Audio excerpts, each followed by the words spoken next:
இங்கே நாங்கள் இந்த விட்ஜெட் பகுதியை பார்த்துக்கொள்வோம். அதுக்கு முதல் நான் இந்த டிஃபால்ட் டெம்ப்ளேட்டை தெரிவு செய்கிறேன். இங்கே ஆக்டிவேட் என்றதில் அழுத்துறேன். இங்கே டிஃபால்ட் டெம்ப்ளேட் தெரிவு செய்யப்பட்டுட்டது. இங்கே விட்ஜெட் என்றதில் அழுத்துறேன். இங்கே பார்த்தீங்கன்னா விட்ஜெட் இணைக்கிறதுக்கான பிரிவுகளாக இங்கே பிரிக்கப்பட்டிருக்கு. நான் இங்கே இந்த ஆர்கைவ்ஸ் என்றதை இங்கே கொண்டு வந்து வைக்கிறேன். இங்கே முதல் பக்கத்துக்கு போகிறேன். ரீஃப்ரெஷ் என்றதில் அழுத்துறேன். இங்கே தனியாக அந்த ஆர்கைவ்ஸ் மட்டும்தான் காண்பிக்குது. திருப்பி இங்கே போகிறேன். திருப்பி இங்கே கேட்டகரைஸ் என்றதில் இழுத்து கொண்டு வந்து இங்கே வைக்கிறேன். இங்கே முதல் பக்கத்துக்கு போகிறேன். ரீஃப்ரெஷ் என்று பார்க்க இங்கே அது காண்பிக்குது. இப்போ இது இரண்டும் இங்கே இந்த பகுதிக்கெல்லாம் காண்பிக்கும். அதாவது நான் அடுத்ததை திறக்கிறேன். இங்கே சர்ச் என்றதை இழுத்து கொண்டு வந்து இங்கே வைக்கிறேன். இங்கே ரீஃப்ரெஷ் என்ற இடத்தைக்க அது அதே பகுதிக்கெல்லாம் காண்பிக்குது. அதாவது சைட் பாரில் காண்பிக்குது. திருப்பி இங்கே அட்மினுக்கு போகிறேன்.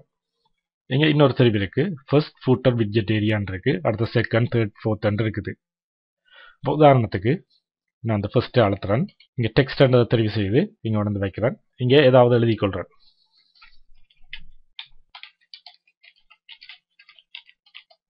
எழுதிட்டு இங்கே சேவ் என்று அழுத்துறேன். இங்கே முன்னே பகுதிக்கு போகிறேன். இங்கே பார்த்துக்கொள்ளுங்க. அதாவது இந்த அடிப்பகுதியில் பார்த்துக்கொள்ளுங்க. இங்கே ரீஃப்ரெஷ் என்றதில் அழுத்துறேன். இங்கே நான் எழுதின அந்த விடயம் காண்பிக்குது.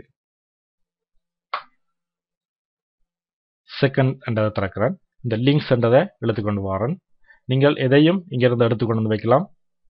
அதே வேளையில் நீங்கள் ஏதாவது பிளக்கின்ஸ் நினைச்சிருந்தீங்க என்றால் அந்த பிளக்கின்ஸ் தெரிவுகள் கூட இங்கே காண்பிக்கும் என்றதையும் நீங்கள் கவனத்தில் கொள்ளுங்க. அதோட ஏற்கனவே சொல்லியிருக்கிறேன். டெம்ப்ளேட் இந்த விடயங்கள் மாறுபடும். இப்போ அனைத்து டெம்ப்ளேட்டிலும் இவ்வாறு ஃபூட்டரில் இணையக்கூடிய வசதிகள் இருக்காது. நான் இங்கே திருப்பி முன்னே பகுதிக்கு போகிறேன். அப்போ டெம்ப்ளேட்டும் விடயங்கள் மாறுபடும் என்றதை நீங்கள் கவனத்தில் கொள்ளுங்க. இங்கே பார்த்தீங்கன்னா நான் அந்த இணைச்ச அந்த லிங்க்ஸ் இங்கே காண்பிக்குது. அப்போ இங்கே அந்த ஃபூட்டர் அவர்கள் 4 பகுதியாக பிரித்திருக்கிறார்கள். நாங்கள் 4 விடயங்களை இணைத்துக் கொள்ளக்கூடியதாக இருக்கும். இதை மூடிக்கொள்கிறேன். இதில் அழுத்தி இதை மூடிக்கொள்ளலாம். இங்கே இதில் அழுத்தி இதை மூடிக்கொள்ளலாம். இதை மூடிக்கொள்ளலாம். இதை அழுத்தி இங்கே ரீசன்ட் காமெண்ட்ஸ் என்றதை வைக்கிறேன். இதை திறந்து கொள்கிறேன். இங்கே கலண்டர் என்றதை கொண்டு வந்து வைக்கிறேன். இங்கே ரீஃப்ரெஷ் என்றதில் அழுத்துறேன். இங்கே பார்த்தீங்கன்னா நாங்கள் இணைத்த விடயங்கள் இங்கே காண்பிக்குது. ஒருவேளை அவைகள் தேவையில்லாட்டி இங்கே இதில் அழுத்துறேன். இங்கே டெலீட் என்றதில் அழுத்தினீங்க என்றால் அது இல்லாமல் போகும். இங்கே ரீஃப்ரெஷ் அழுத்துறேன். இங்கே அது இல்லாமல் போகுது. இப்போ தேவைப்பட்டால் நீங்கள் இணைக்கலாம் அல்லது நீக்கிக் கொள்ளலாம். அது மாதிரி இங்கே இதுக்குள்ள நிறைய தெரிவுகள் இருக்குது. நான் அனைத்துக்களும் போக தேவையில்லை. ஏற்கனவே நான் இந்த லிங்க்ஸ் என்ற பகுதிக்குள்ள ஒரு விடயத்தை குறிப்பிட்டிருந்தேன். இப்போ அதை பார்ப்போம். நான் இங்கே இதை மூடிக்கொள்கிறேன். இதை மூடிக்கொள்கிறேன். இதை மூடிக்கொள்கிறேன். இதை மூடிக்கொள்வோம். இது அப்படியே இருக்கட்டும். இதில் மூடிக்கொள்வோம். நான் இந்த லிங்க்ஸ் என்றதை இழுத்து கொண்டு வந்து இங்கே வைக்கிறேன். இங்கே அந்த லிங்க்ஸ் இணைக்கப்பட்டுட்டது. இங்கே முதலாவது பக்கத்துக்கு போகிறேன். இங்கே அந்த லிங்க்ஸ் என்றது காண்பிக்குது. திருப்பி இங்கே போகிறேன். இங்கே பார்த்தீங்கன்னா ஓல்ட் லிங்க்ஸ் என்று காண்பிக்குது. இதில் நான் தமிழ் என்றதை மட்டும் தெரிவு செய்கிறேன். இங்கே சேவ் என்று அழுத்துறேன். இங்கே முன்னே பகுதிக்கு போகிறேன். ரீஃப்ரெஷ் என்று அழுத்துறேன். இங்கே தமிழ் என்ற பிரிவுக்குள்ள கொடுத்த இணைப்பு மட்டும் காண்பிக்குது. மற்ற இணைப்பு காண்பிக்கல. இங்கே இறுதி பகுதியில் நான் அனைத்தையும் தெரிவு செய்தபடியால் இங்கே தமிழ் என்றதும் காண்பிக்குது.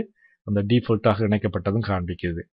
நான் திருப்பி இங்கே அட்மின் பகுதிக்கு போகிறேன். இங்கே இதுக்குள்ள இந்த செகண்ட் ஃபூட்டருக்குள்ள போகிறேன். இதுக்குள்ள தனியாக அந்த பிளாக் ரோல் என்ற பிரிவை மட்டும் தெரிவு செய்துட்டு இங்கே சேவ் என்று அழுத்துறேன். இங்கே ரீஃப்ரெஷ். இங்கே இறுதி பகுதிக்கு போய்க்க இப்போ அந்த தமிழ் என்றது காண்பிக்கல. இப்போ நீங்கள் விரும்பினால் பிரிவுகளை கூட இங்கே இவ்வாறு தெரிவுகளை மேற்கொள்வதன் மூலம் இணைச்சு கொள்ளலாம். இப்போ நீங்கள் பல பிரிவுகள் உருவாக்குறீங்க. எந்தெந்த பிரிவு எங்கெங்கே காண்பிக்கணும் என்றதை நீங்கள் தெரிவு செய்கிறதுக்கான வழிமுறை இது என்றதை நீங்கள் ஞாபகத்தில் கொள்ளுங்க. ஒருவேளை இது தேவையில்லாட்டி இங்கே டெலிட் என்றதில் அழுத்தி கொள்ளுங்க. நீங்கள் வடிவமைப்புகளில் கொஞ்சம் கவனம் செலுத்தணும். இப்போ இங்கேயும் இணைப்புகளை இணைச்சிட்டு அதுக்கு பிறகு அதே இணைப்புகள் இங்கேயும் இணைக்க தேவையில்லை. ஒரு இடத்துல பொதுவாக இணைக்கப்பட்டாலே போதுமானது. நீங்கள் ஒரே விடயத்தை திரும்ப திரும்ப பல இடங்களில் இணைக்காமல் அந்த இடங்களை நீங்கள் வேறு தேவைகளுக்கு பாவித்துக் கொள்ளலாம். திருப்பி இங்கே விட்ஜெட்டுக்கு போகிறேன். இப்போ இதுகளுக்குள்ள கூட நிறைய தெரிவுகள் இருக்குது. நீங்கள் விரும்பின தெரிவுகளை தெரிவு செய்து கொள்ளலாம். அது மாதிரி இங்கே சரியான முறையில் பிரிவுகளாக கூட இருக்குது. நீங்கள் அவைகளையும் இணைச்சு கொள்ளுங்க. நான் முன்னரே குறிப்பிட்ட மாதிரி நீங்கள் பிளக்கின்ஸை இணைக்க மேலதிகமாக விட்ஜெட்டில் இணைக்கப்பட்டிருக்கும். நீங்கள் அவைகளையும் இங்கே உங்களுக்கு பிடித்தமான இடத்துல நீங்கள் இணைச்சு கொள்ளலாம் என்றதையும் கவனத்தில் கொள்ளுங்க. இப்போ இங்கே பார்த்தீங்கன்னா இந்த டிஃபால்ட் டெம்ப்ளேட்டுக்கு என்னென்ன விட்ஜெட் பகுதிகள் இணைக்கப்பட்டிருக்குன்னு இருக்குது. திருப்பி இங்கே தீம்ஸ் என்றதில் அழுத்துறேன். இன்னொரு டெம்ப்ளேட்டை தெரிவு செய்கிறேன். இங்கே ஆக்டிவேட் என்றதில் தெரிவு செய்கிறேன்.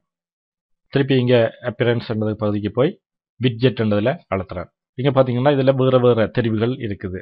இப்போ நாங்கள் ஒரு டெம்ப்ளேட்டில் இணைக்கிற விட்ஜெட் அடுத்த டெம்ப்ளேட் வரைக்கும் அது இல்லாமல் போயிடும். அதாவது அங்கிருந்து நீக்கப்பட்டுடும். நாங்கள் திருப்பி அதில் அந்த விடயங்களை இணைக்க வேணும்.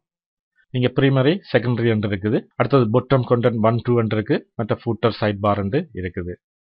திருப்பி இங்கே இன்னொரு தீம்ஸுக்கு போகிறேன். இங்கே இதில் ஆக்டிவேட் செய்கிறேன். இங்கே விட்ஜெட்டுக்கு போகிறேன். இங்கே பார்த்தீங்கன்னா இதில் வேறு விதமாக இருக்குது. இங்கே லெஃப்ட் என்று இருக்குது, ரைட் என்று இருக்குது. மற்ற லெஃப்ட் அதாவது உள்ளுக்கு, மற்ற ரைட் உள்ளுக்கண்டு 4 விதமாக இங்கே பிரிக்கப்பட்டிருக்கு. அதோட இங்கே பார்த்தீங்கன்னா வேறு சில விட்ஜெட்டுகள் கூட இங்கே காண்பிக்குது. அப்போ இவ்வாறான விடயங்களை நீங்கள் ஒவ்வொரு டெம்ப்ளேட்டிலும் நீங்கள் ஒன்று வாசித்து அறிஞ்சு கொள்ளலாம். அல்ல அந்த டெம்ப்ளேட்டை நினைச்சிட்டு என்னென்ன மாற்றங்கள் இங்கே இருக்குன்றதை கூட நீங்கள் பார்த்துக்கொள்ளலாம். அதை விட ஏற்கனவே குறிப்பிட்ட மாதிரி இந்த தீம்ஸ் என்ற பகுதிக்குள்ள கூட நீங்கள் சில செயற்பாடுகளை நினைச்சு கொள்ளலாம். அப்போ இவைகள் சில அடிப்படையான விடயங்கள். அப்போ இதை விட நீங்கள் கூட சொந்தமாக சில மாற்றங்களை செய்கிறதன் மூலம் விட்ஜெட்டுகளை நினைச்சு கொள்ளலாம். அதுக்கு அந்த டெம்ப்ளேட் சம்பந்தமாகவும் PHP, CSS, HTML போன்றவை சம்பந்தமாகவும் ஓரளவுக்கு உங்களுக்கு தெரிஞ்சிருந்தால் நீங்கள் அந்த செயற்பாடுகளை செய்து கொள்ளலாம்.